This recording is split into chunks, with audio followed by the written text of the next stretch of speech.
This is our head, and somewhere in there you have the brain, and then you have here the pituitary, and somewhere here you have the pineal gland. They tell us that this pineal gland is formed like an eye, like an atrophied eye, that it was an eye sometime. But if it was really an atrophied eye, then why hide it under the brain if it was supposed to see light? But we know that as an eye, it's very sensitive to light, because when light hits it, it can't hit it directly, of course. Somehow it gets the information about light, then it produces certain things, chemicals in your body, and when there is no light, it produces others.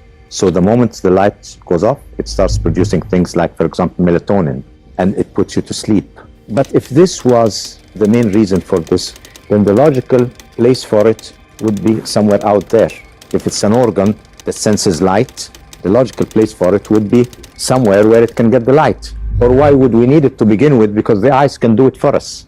I mean, the eyes can sense the light and send the information to the brain. Why have something that looks like an eye that gets information from outside, but at the same time is pointing downwards under the brain?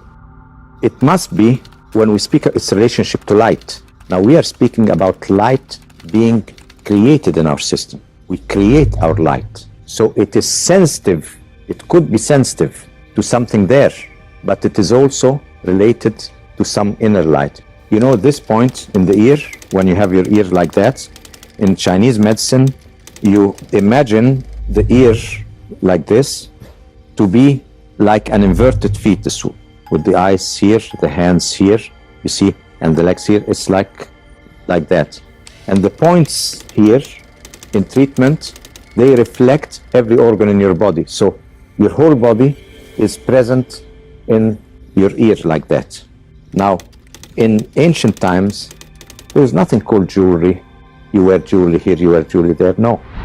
At the time when the door was open, you used things on your body for certain interactions with the forces of nature.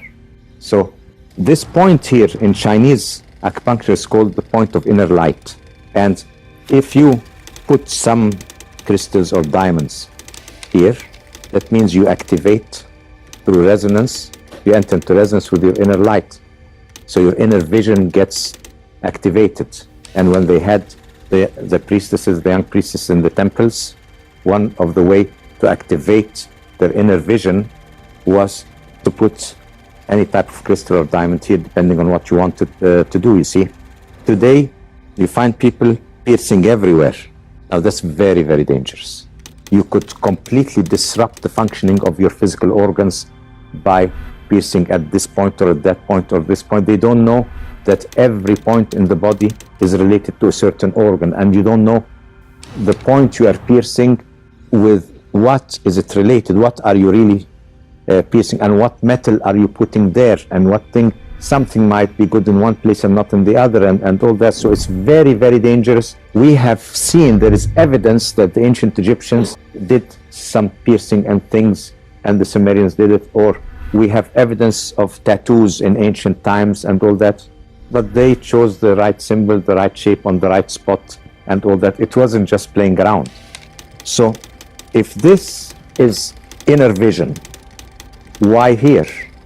Why looking here? It must have a link here and something here. Ear spine goes down here, but why here? Is it looking at something there? The heart is the place where you have the most blood in your body. So it's the center of the fiery element. And fire produces light. So the mystical connection of light of the heart perceived by the pineal gland, illumination, and then what's perceived out here with the visual center. So this light is in resonance with this center. So your inner light is here, and it is on a harmonic, a higher harmonic to the actual light you perceive in colors. That's why in any mystical experience, the light effect, I mean, if you do some meditation or do some prayer or something, sometimes you can see that there's some slightly more light in your vision. So there's a link between the centers here, pituitary, pineal, heart, and the brain then. Now, look at it that way. In order that you perceive your reality, you must have working senses. That means your body must function before you can perceive a reality. So what runs your body? Is it within your perceived reality or from outside? I mean, your heartbeat, your lung, all the rhythms of your body, the laws that govern life, are not coming from your perceived reality. They're coming from the total reality. The whole universe is working through you in there, and then you become alive, and then you make your perceived reality. But what really work, all those rhythms are methods of communication. Remember, we said rhythm are communication. So you're communicating with the whole universe. Your life is through the life of the universe. What are the laws that make you breathe, think? Where do those laws come from? Those archetypal laws must be beyond the perceived reality, because they must be there first for us to see perceived reality. Now, is the light that you see in front of you produced by the sun or by you? No, the sun is radiating energy. Energy, your brain converts it into light. So you are producing the light. So if you want to see your inner light, it's in front of you. You see, it's right in front of you there. You are producing this perceived reality. It's produced in your brain. I'll tell you something. When you close your eyes and you dream, or when you visualize, does the picture you visualize, whether you're awake or does it have colors and light and everything? Does it? Okay, that means you produce your own light. So all the senses are created in the brain. So you are only taking 5% of the whole. So if you can only perceive 5% of the whole, how can you assume that you are translating the whole reality out there? No way. That's why we call perceived reality. If I make my reality, I'm like a projector, you know. When you go to the movies, you watch the screen, and then in front of you there on the screen, you see the film, don't you? You have to see the film out there, and you think the film is out there. Is the film out there? No, where is the film? No, it's in the projector. I mean, where is the film that you see out there? It's a roll of film in the projector. But you think it's out in front of you there, because it is projected there. What projects it? Light. Light. I'm taking another example. I'm going a step further. Now we went to the step after you produced it in your brain. Now we're taking the next step, you see. The next step is, after you produced in your brain, you have to project it outside.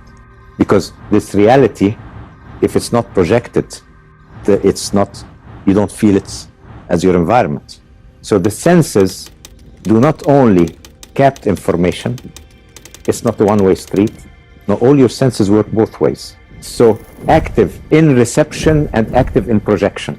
In the projection of your reality outside, and then you think it's outside you, but you are really projecting. It's like a projector. During the movie, you're living the film out there, but in reality, the film is in the projector. See, and the light is taking it out there. It's projected outside. So the projector is your brain, the film is in it, and you project it outside. Now, the act of projection and the act of producing light and all that, you see, takes energy. So a projector, if you keep it running for a long time, it will heat up. Same thing with you. I mean, seeing this reality, because it's a left brain operation, because your reality is sort of made up through the use of the activation of the senses, what happens is it overheats if you use it too much. So you have to sleep. You can only use it for so long, and then you have to sleep a bit. You can't keep this reality out there for a long time, because you need a certain amount of stress to have it. But there are easy ways. Whenever it gets too stressful, you daydream. So you activate the other part of the brain. And then some daydreaming is relaxing. See, if a person has too many problems, he just daydreams a bit, yeah, and then you feel, and with many people, it becomes automatic. You see, it becomes automatic. The more you stress them, the more they fly out. And the more you concentrate, because reality, you know, the left brain, okay, I see reality, I go more into concentration, puts more stress. Now, if I am producing my reality and I have a projector, I'm producing my reality. That means I can control it. I can put my hand in front of the projector, make some images, do things. So I can play with this reality if I'm producing. But it doesn't work that way. Imagine that there are 100 projectors producing the film.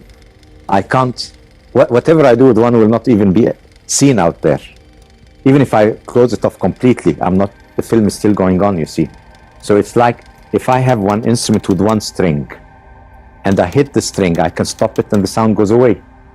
But now if I have a musical instrument, and I hit one string, and that's my string, and then stop it, the sound will not stop. Resonance. So the reality through resonance becomes solid. Resonance is a form of interference of reality and becomes solid through resonance. And then we are parts of forming it, but we are not the total formers of it. So at the end, it becomes our reality. So this is our perceived reality.